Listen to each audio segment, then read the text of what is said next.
T H A T or B E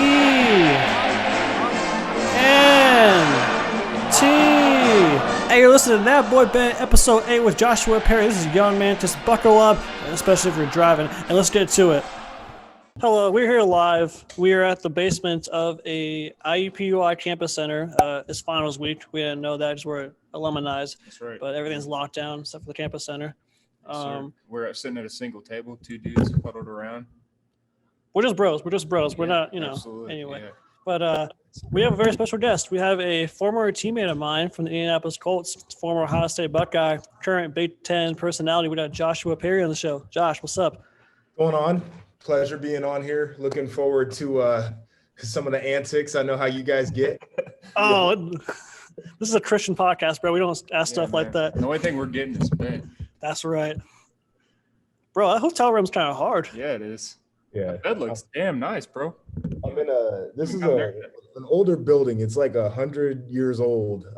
So it's nice. It's not my speed. There's a spot I used to stay at last year called the Conrad, and it was like super modern. Really enjoyed it. So, this is a little bit slower moving. It's for the old people, but I can't complain because it's a free hotel room. There you go. The best thing. Are you downtown Indy right now for the game? What was that? Are you downtown Indy right now for the game? No, I'm in Chicago. We're doing everything from the studio this year because #social distancing. Absolutely. So what is that? yeah, we're trying to break. Anyway, what has that been like working as a news reporter with the COVID? Yeah, it's been interesting. Like our setup changed dramatically. Obviously, like we didn't get started on time and we had to figure all of that out. And then we weren't even sure we'd be able to do studio shows to start, but they ended up decreasing the amount of people that were allowed in our main studio. So I've been on the shows in like this completely different room in a side studio somewhere. So we've been doing live shows, 4 personalities on the desk, but we're all kind of in separate areas. There's 2 people at the main desk. There's somebody in the side set, and I'm all the way out in Siberia because I'm the new kid on the block. So that's been an adjustment, been getting used to it, but I'm just glad that we were able to get back at it. I love doing my job. I got a fun job. So I'm just glad that they brought my ass back in this year. It's interesting. Now I was watching this video the other day. I think today's the 17th. So yesterday on Twitter, I saw a video of like Tom Hanks, or an audio of Tom Hanks yelling at his crew team because I think Tom Cruise, bro. Tom Cruise was yelling at his team. Just 2 guys were like 2 feet away and not 6 feet away. He was just cursing them out, just dropping them. And if you don't do it, you're fired. And I see you do it again, you're gone. And anyone on this crew does it. That's it. And you too. And you too. And you. Don't you ever do it again. Has there been an instance like that at the Big Ten Network? Nobody's been getting cursed out, but we got some pretty stringent protocols. They've made it pretty easy for us. So they've got a lot of people doing the work from home thing. So it's easy to navigate without really bumping into anybody. And I mean, the expectations are pretty clear. The one thing that's kind of difficult is you like to watch the games with the other personality so you can kind of develop the storyline. So we've had to be really careful in making sure that we're keeping our distance there. But, they like everything's changed. Like last year, they used to bring food and it would be buffet style. So you would like down the line and, you'd make your little salad and you get your chicken wings or your slice of pizza or whatever. And now everything's nice and individually packaged. But they bring us Chick-fil-A more, which is a good thing. There you go. Chick-fil-A's got the to-go box meal ready, locked and loaded compared to some of these other places. So if Chick-fil-A involved, I'm happy. Cannot beat that. And it's crazy, man. Actually, as soon as we walked in the studio here tonight, they were handing us food. They were handing us boxed lunches, and I was like, "Nah, I'm good. I just got done eating dinner." But it was really cool. They had it all prepared, and they have Panda ready to go for us. Taco Bell. IUPUI had it stacked up, ready to go. I saw a rat laying in the corner. Yeah. But that was just extra protein. So, bro, it sounds pretty similar. So. Yeah. No, the extra taking protein. Care of you guys, that's for sure. Is it like sandwich or nuggets? We're sandwiches, and I prefer the sandwich. Now, I'm bougie, so I like to extra pickles, and I need the mayo and all the other stuff. So it comes with what it comes with. I don't complain about it. they don't do the fries because the fries don't travel well, but they have a nice bag of chips, and it's waffle chips. So those are really good. They throw the cookie in there. And at the beginning of the year, they were putting in a nice little fruit cup. And I actually enjoyed the little fruit salad. And then they stopped putting the fruit salad in. So had to file a grievance there with the union to make sure I can get my fruit salad back. Absolutely. Fruit salad. Yummy, yummy. Yeah, man. Throwback. That's some shit. Get that back ASAP. I was gonna ask this later, but since we're on the food topic, I was gonna ask Josh about our top 5 chicken tender of all times. I hear you're a big chicken tender guy. Is this true? Yeah, I like a chicken tender. I'm gonna keep it real simple for you guys. Right. Zaxby's is just okay.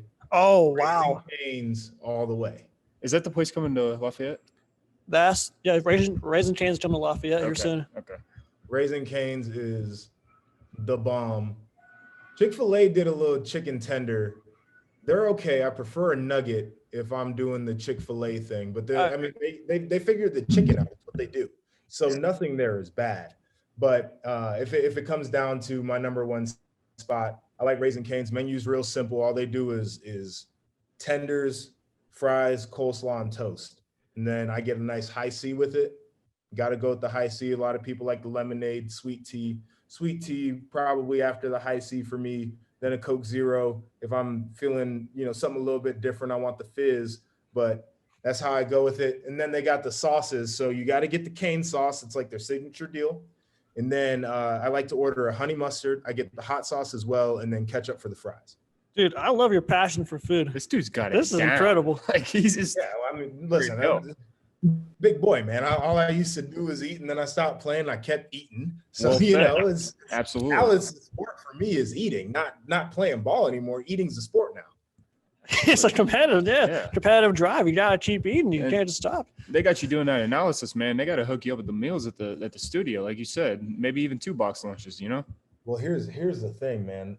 When I'm in the city at home, I got the plug on the Raising Cane's, so I've got like $200 gift cards that came from whoever's running the Raising Cane's out there. They just sent them to your boy. So I say nice things because I mean them, but they definitely reward me as well. Wow. Yeah. All right. So you got that badge. So I'm gonna make a deal with you. If I come to Columbus, we'll just Raising Cane's on you. Yeah. When you come to Indy, I'm taking you to a place called O'Charlie's.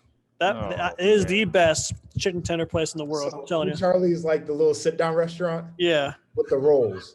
With the rolls. It's like a little bougier version of like Applebee's. I mess with O'Charlie's. My fiance refuses to eat there. And so I've found myself on a lunch hour numerous times posted up at O'Charlie's by myself. Oh yeah. Chicken tenders and drinking a Bloody Mary. Oh dude, yeah. I used to work there. I was like 5 years old when I tried it. It's incredible. $9.99 for 6 pieces and fries and bread. I've always known it for the rolls, bro. Rolls are great too. Yeah. The rolls are fantastic. I've never had a Bloody Mary. Pretty good. I need to try one of those. So I'm a fan. A lot of people, it's I think a matter of taste. So I like salt, and so that can be one that can be a nice salty cocktail. That's why I like dirty martinis, because it's got the olive brine in there. And there's obviously a common thread there is I like my martinis with vodka, the Bloody Mary vodka, and then when you're bougie like your boy, a nice brunch. And this was in the days before social distancing and the restaurants being down, but you'd put on a nice polo, maybe if it's a little bit cooler weather, a quarter zip with the collared shirt underneath. You put your jeans, cuff the jeans, put a pair of dress boots on with the jeans, and then you pull up to brunch at a nice little bougie spot known for good food and cocktails, and you order a Bloody Mary. Now, the Bloody Mary doesn't just come out with the drink, tomato sauce, and you put a little Worcestershire, and then you whatever in there, and shake it up, and you serve it. That's not how they do it. They put bacon on it, and they put damn cheese cubes, and they put, pepperoni and all kind of different shit. It's about the garnish that comes with it more than it is the drink. So if you're gonna do a Bloody Mary, you gotta go to like the bougiest brunch spot in the city and order one there, and that'll be an experience. Wow. This guy's got it fucking laid out. That show, Guy Fieri. Yes. Ooh. Dragons and Dives. Yeah, got it right. Not only that, you threw a little English on I it. got a show for you. Josh P. Airy. Oh, I mean, hey, somebody go and sell that to one of the like that. networks because I'll tear that shit up. Big Ten Network, get you on right now, food show. They used to have a little food show for like, the Big Ten games, but that's the new one right there. It's Josh Campus P. Airy. Eats. And we need to bring Campus Eats back. I'll be the host. Dude. I'll run up in there and eat free meals from all the nice little campus spots. Get to take a tour around Big Ten country. Let everybody know what's up. This is my next goal. Besides losing my virginity, this is my next goal in life to happen. We're gonna make it happen. Bro, someday, if you guys ever have like a game day at IUPUI, hit us up. We'll get you the good spots. So I'm gonna have to make a trip through there now. Here's the worst thing. Border state. So I've driven through Indiana multiple times. Obviously, when I was playing for the Colts, my trip would be straight across 70 either way. And it's not the worst trip ever. It's not the most exciting trip, but it's a straight shot from Columbus to Indianapolis.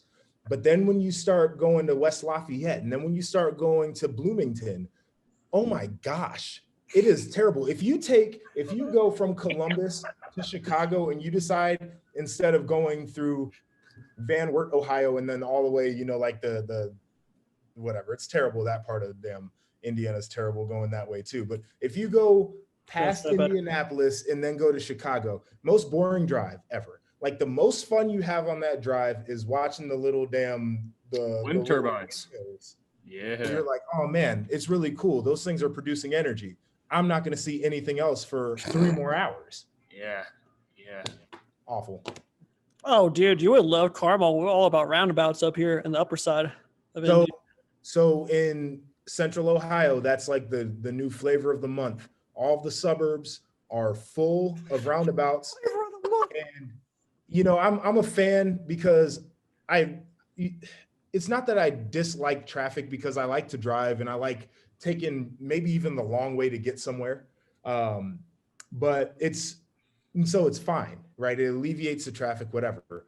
It's the people that stop when they're not supposed to stop that do it for me. To hell with them. I'm not a big road rage guy, but if there's one thing that gets my damn ass chapped, it is people stopping in the roundabouts when they're not supposed to. The roundabouts were built it's terrible for ease of traffic and for safety. I don't know if you guys know this. There's a history of roundabouts. Listen to it on a podcast, but the reason they exist is because it's supposed to ease the flow of traffic and they're supposed to be safer.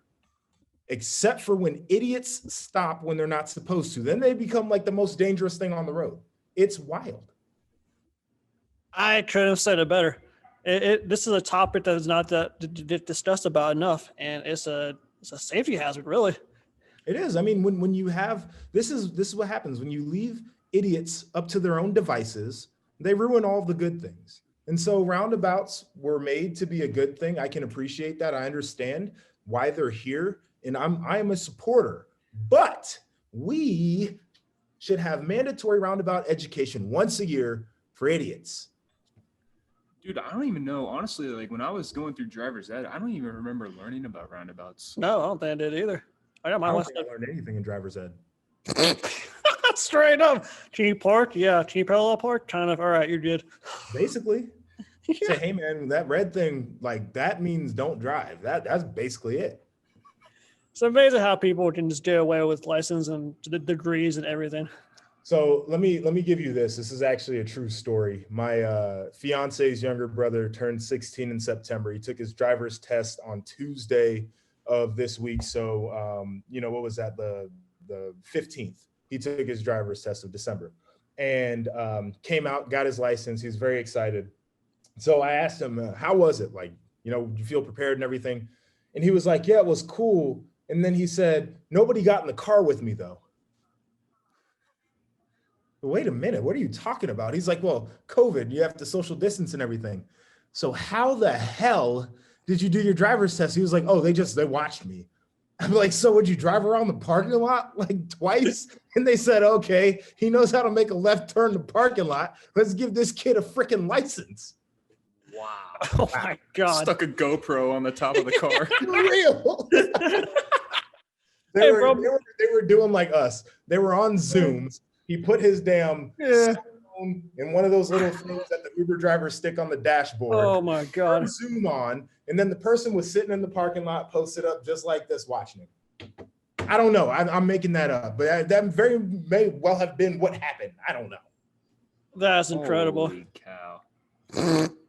You imagine just little kids in your elementary parking lot just driving around like, what are they doing? How's getting our license?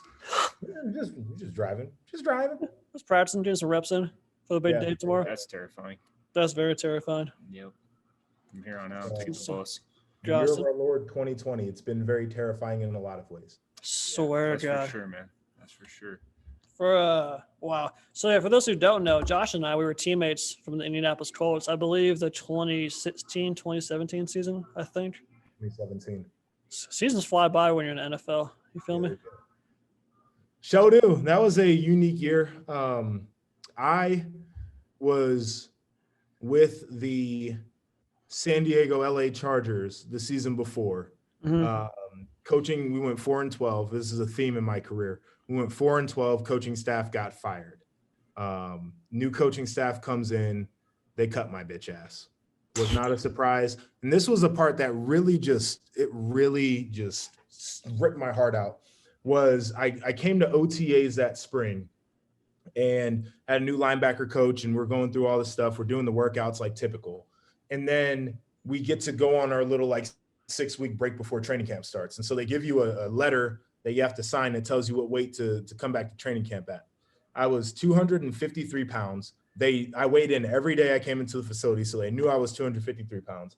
They gave me a letter that said I needed to come back to training camp at 235 pounds, or else I was going to get fined 600 pounds or $600 per pound per day I was overweight. And that was the first sign I knew that they were trying to cut me, because that's damn near impossible.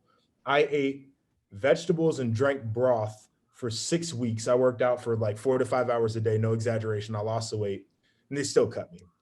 Fuck. All right. So did you feel like you got weaker? Like, yeah, definitely. Yeah, definitely. I mean, it was not an ideal situation. It's something I would never want to do again. But I was, trying to do what I had to do to make sure I could put myself in the best position anyway. Yeah. Got cut. Colts signed me. And I'm talking to my outside linebackers coach, and he's like, yeah, we want you up to 260. That's where we see you playing here. I was like, wait a minute. Yeah. It's easier to put the weight on. So that wasn't an issue, but went through the year. I enjoyed it. That was the most fun that I had in the league. The locker room in San Diego was very different. It was a very veteran locker room. There were a lot of established guys. They really weren't that welcoming to younger players. They all kind of had their cliques. When I was in Indy, I feel like it was a very receptive locker room, ton of fun guys. Everybody was cool as hell. I love the coaching staff there. Like Chuck, even the lack of success that he had, I really did like Chuck because I always felt like he kept it real. 100%. His brother, John Pagano, is the opposite. He does not keep it real. Chuck did a really good job of being straight up with us. And so I'll finish this out and we can kind of get into the nitty gritty. So we go 4-12 with the Colts. The coaching staff gets fired, new staff comes in, and then they cut my bitch ass. That was a literal story of my career, was come in, go 4-12, staff gets fired, new staff comes in, cut my ass, go to the next team, 4-12, fire the staff, new staff comes in, cut my ass. Happened 2 years in a row. This ain't Ohio State, baby. It's a whole new league. It was real different, bro.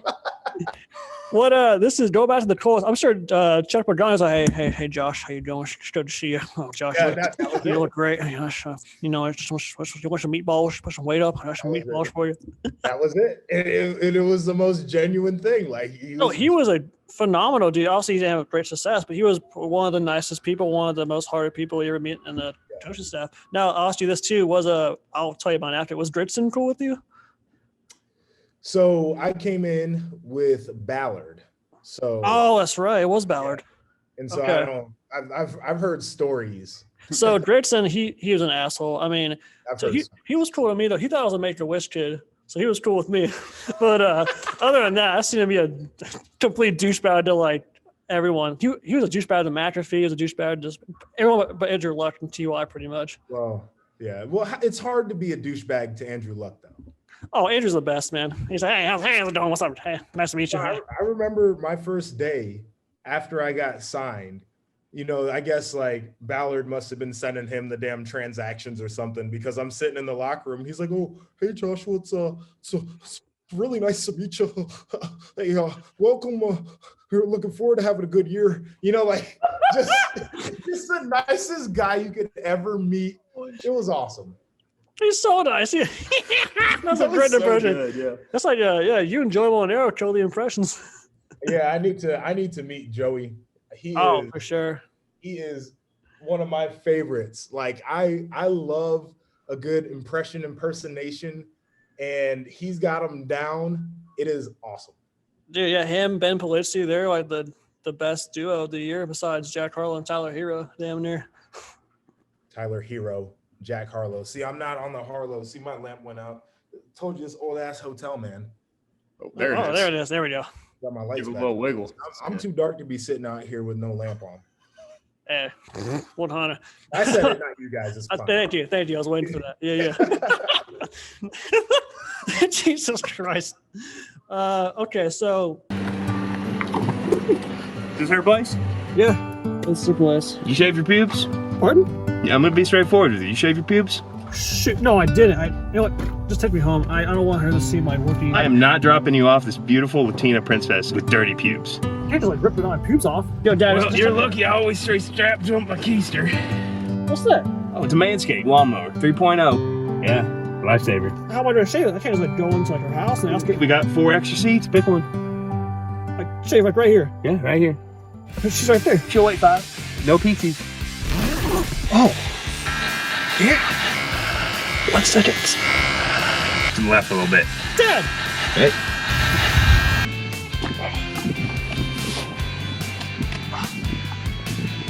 Hey, Bobby. Is that a trimmer or are you happy to see me? Oh, it's a trimmer. Use code BENT for 20% off and free shipping at manscape.com. Yeah, that's my boy.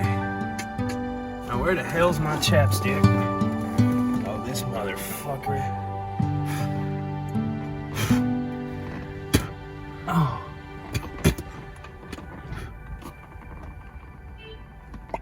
Yeah, there we go. All square. Josh, my man, what are the thoughts on the Buckeyes making the Big Ten championship game, reducing the game requirement, and bumping out the Hoosiers? Here in Indiana, got a lot of passionate Hoosier fans. Yeah. I've had thoughts about this for a little while. So my initial thought process when the conversation first popped up about dropping this, the games required rule, was that it was the dumbest rule that they could have come up with, because I think it was a predictable outcome given the protocols that were in place and just how the virus spreads on college campuses, that teams would miss games, and probably more than just a game. And that was evident after the first, not even the first weekend of games was complete.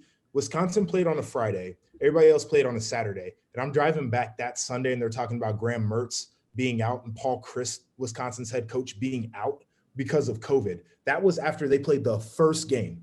And so when that kind of shit happens that early on, it's probably time to revisit and say, okay, if this is how we're starting, it's probably not going to end very well. So it should have never been a rule in the first place. But my initial thought process was, since they built the rule should remain, because you should be subjected to your own stupidity. And it wasn't even Kevin Warren, who everybody's been killing. It was the coaches and the ADs who made this rule, right? So they did it to them damn selves. So they should have had to deal with it. But then we got to the nitty gritty, and Ohio State had the head-to-head victory. And then Ohio State would have only had to kick off against Michigan and could have lost the game and still would have represented the East in the conference championship. And that's when I said, all right, we have to get rid of the rule just based on semantics alone. You have the head-to-head, which shows that they were the best team in the East. But then if Ohio State even just schedules a game, doesn't have to win, they would make it. I'm like, all right. But I think there were a lot of things that people can say went wrong.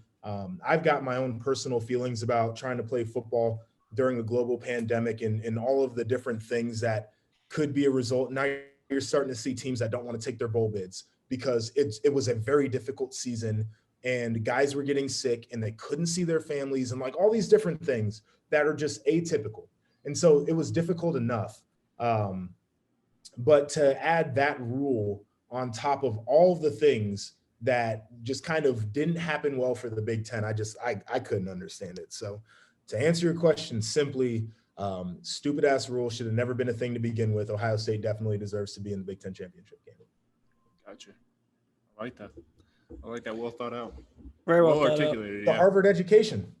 That's right. Man, I got a whole newfound respect. I mean, You have to. yeah. We're school first, football second. Yeah. How I always tell that'd be a question I for always me. tell people if I didn't go to IUPUI, I would have been at Ohio State like LeBron, you know? Yeah, like LeBron. That's After hearing Josh talk, I don't think he would have gotten in. Oh, me? Yeah. Oh, yeah. well. As my boy Austin told you what his degree's in? I would have been a water boy scholarship. I would have had walked on there.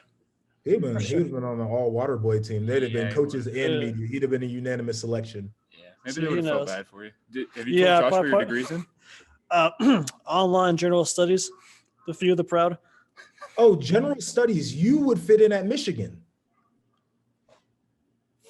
All right, so follow Josh Perry the best thing on that's his ever been new said show, on The this Josh podcast. Perry Show, available on Apple and Spotify. Love it, man. I can't come back from that. Fuck. That is beautiful. That nothing better could have been said. I'm hurt. I feel like wow. in Michigan, he says. The Michigan bent wings. Wow. You're you see you got a fiance. When are you getting married? Well, it's Probably been postponed now. COVID. Yeah, so Yeah. we were supposed to in March, but Oh damn. we had, and I'll dive into this because I think it's a shame what's happening to some people, but we had the foresight to realize that we probably weren't going to be out of this thing as quickly as some people anticipated. So it was, and this is wild. So we got engaged on Leap Day. And then a couple weeks later, we go to check out the wedding venue. We sign the contract on it. They're like, if you cancel the venue and we can rebook your date, we'll give you back 90% of your deposit. I'm like, that sounds great. Had no idea. Like 2 days later, Ohio goes on, lockdown or whatever. I'm like, Yeah. So we called pretty much like maybe a month into lockdown because we're like, man, if it's taking a month for us to get back to life, like this shit ain't gonna happen as quickly as people think. And we said we wanted our money back, and they gave us the runaround a little bit, and then finally gave us 90% of our money back, which I was totally cool with. We haven't rebooked the date yet, but these wedding venues, some of them, I already think that the wedding industry is a racket. I think that they are preying on young ladies who have watched Disney princess movies their whole life and have this vision of what their wedding day is supposed to be. And then, Bravo TV with Bridezilla, or, TLC with 4 Weddings or whatever the hell, all those different shows, it became an industry instead of really a service and an event for people to celebrate love. All that to say that there was one wedding venue in Columbus that went under financially, didn't give anybody any of their money back, which is a shame. My older brother was supposed to get married in June of 21. He lives out in California. His wedding venue basically took all of their deposit, said they're not giving it back. And then they said, you guys can have the ceremony here, but we can't host the reception, which is the most important part. So they're completely out of luck. And their story is not unique. There are a lot of people who have planned and they've paid deposits for photographers and they've ordered flowers and they've done different stuff and they can't get their money back. And so now what was supposed to be a dream has turned into a nightmare for a lot of people. Me and Madison were a lot smarter than that. We saw this bullshit coming, so we dodged it. But a lot of people couldn't because they're wrapped up in the emotion and they want to have this very special day, and now they're screwed. And to say Education. By That's the way. that. well, here it is. OH. School first football. I've been telling you, school first Right. football. I played school, damn it. I played class. You're an athlete student, not a student athlete. That's right. Exactly. But and I'll wrap it up on this is I know how much some of my friends have spent on weddings. I know how much we were prepared to spend. And like the amount of money that these people are out is ridiculous. But overall, I don't think that it should cost anybody, 20, 30, 40. Some people spend $50, $100,000 to celebrate love. Like, I don't know why flowers cost more for a wedding. I don't know why a cake is more expensive. I don't know why a tuxedo rental for a wedding is more expensive than a tuxedo rental for fucking prom. It doesn't make any sense to me. Preach it, man. Yeah. And so we got some issues out here. We got roundabouts with dumb people driving through them. That's a problem. The wedding industry, we got to take it down. And then we got to figure out what the hell is going on with these chicken tenders. Spot on. I tell you what. Bullseyes. Yeah, we're gonna have to schedule a meeting to discuss these problems. Here we are. Away. Absolutely. A year from now, we're going to try and come back so we can fix all these bullshit problems and see if we can fix 2021 the right way. It'll be a new year with the same shit. On me. So we're going to our last two segments. This one right here, boys and girls, just going to We're gonna get good answers out of this. We're going to turn down a little bit here. It's called Mating with Mantis. A man is Josh Perry. He's about to get married here eventually, but he knows a thing or two about, getting inside of food, finding the right girl. Me, on the other hand, when it comes to girls, fuck. I wish I could fuck.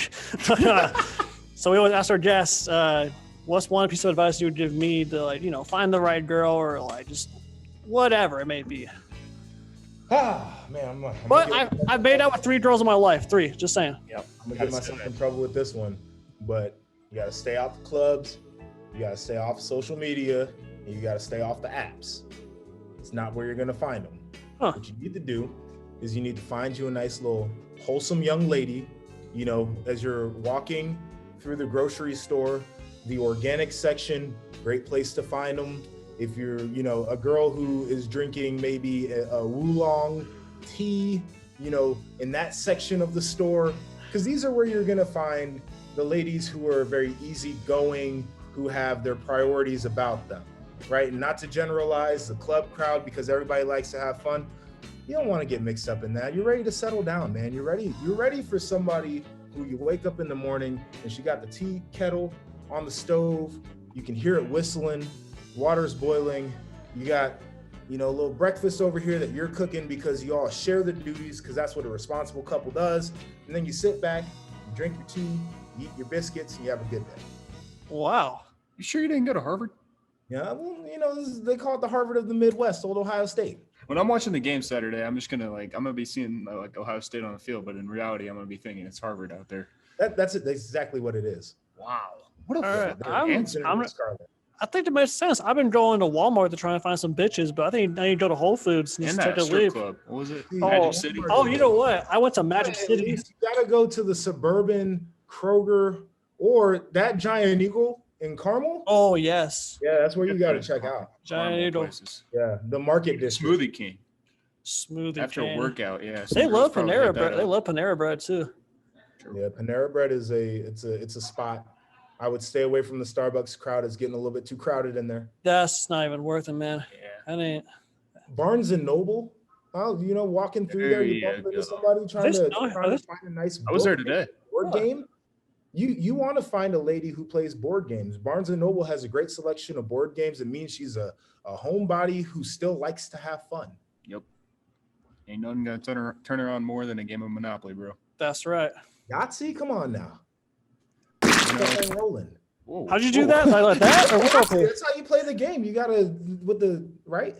We just got to note it on the screen. Yeah, no, that was beautiful form. Excellent. Like this guy was an athlete or something. Oh, I swear. That was a really good. I will try out going to like Giant Eagle, Whole Food, all these little areas. I might maybe I drop my phone and accidentally bump my cart into their legs and tear their ACL, and then let me pay for your hospital. And too aggressive. Bend over. Damn, that boy got an ass. Yeah, maybe we'll see. But okay, we'll end with our last question here. This is the hardest question you probably ever asked in your life, but we asked everybody. What does bent mean to you? Oh Jesus, what does bent mean to me? Well, now how am I going to answer? Is this a philosophical question about what do I feel is the meaning of life, or is this one of those, I gotta be honest, man. Every question we've asked you related to food somehow. So I'd be so impressed if you could twist this into like a meal or something.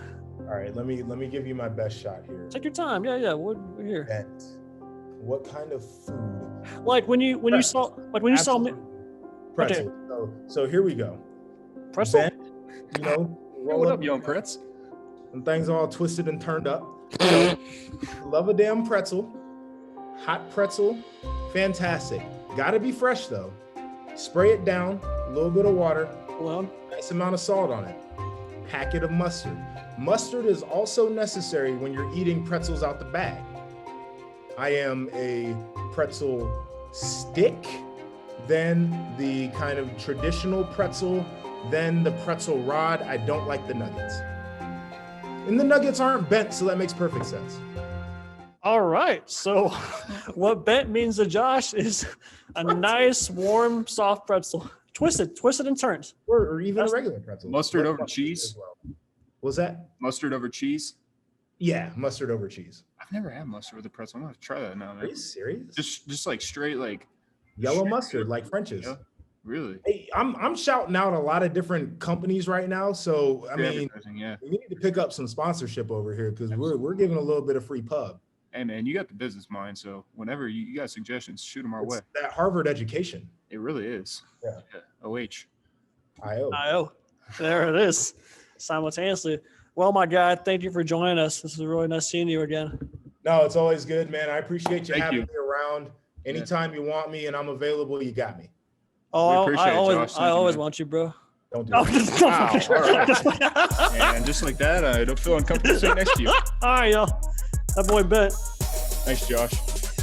All right, let me hit stop recording on this. How do I? Oh, wait. Hey, is that boy Bet?